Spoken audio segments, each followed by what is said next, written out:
I've seen many motions come before the Assembly in my time here, but this one, I think, so misrepresents the truth of what is happening outside the abortion clinics that it could be out of 1984. It calls the pro-life campaigners and people who are holding quiet, dignified vigils there in order to try and help mothers to make a decision which they may not want to make, anti-choice intimidators. It calls them, it says that they are obstructing and harassing people who are going into the abortion clinics. That simply is not the case at all. The name of the group that stands outside the clinic in Ealing is called the Good Counsel. And they've been there holding a daily vigil for 23 years. This was debated in the Home Affairs Select Committee in the Commons a couple of weeks ago. And the British Pregnancy Advisory Service was asked about the protest there. They could not name one single conviction for an offence. The police wrote to say they were unaware of any cautions, arrests or prosecutions in the last 23 years.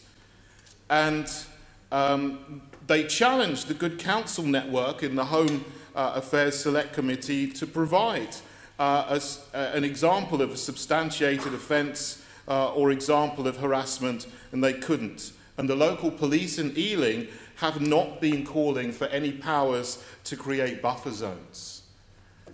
What it does is take good people and try to call them bad people.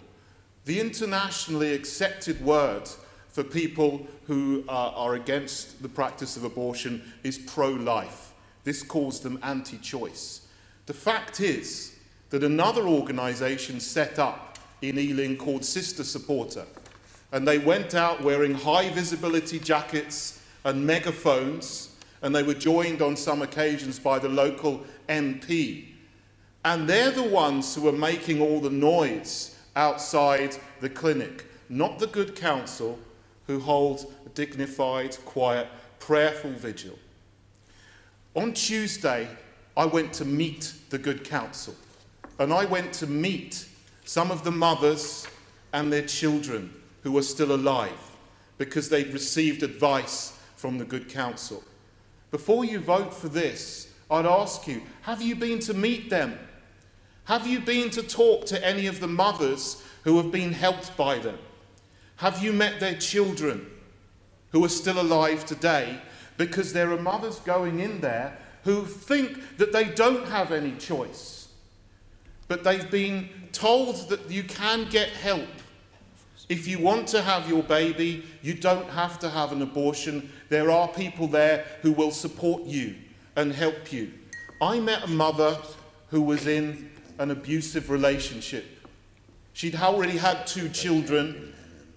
She was in difficulty in her home situation. She thought she could not cope with a 3rd child because there was no one there to help her. She met the Good Counsel people who just simply quietly give out leaflets if they want to. They don't harass or intimidate anybody. She took a leaflet, she went to them for help, and they gave her help, and their child is alive today. And I met that mother and her baby, and they're very happy, and they made the right decision. And actually, they are very, very successful in what they do, because there are over 1,000 mothers in Ealing alone who made the decision not to have an abortion, and 1,000 children who are alive today who wouldn't be. And I fear if we vote for this motion, we are going to take away perhaps the last choice, the last hope that mothers may have not to have an abortion, and to realise that there are people who will help them to make a decision to them. If it were true that they were harassing and intimidating and abusing women, yes, I'd vote for this. But that simply isn't the case. And I hope you will consider what I've said, that the Good Counsel are good people who only want to help people, only want to help mothers to make a choice that they may not have considered before. Time. And I hope you will vote against that with me today. Thank you very much.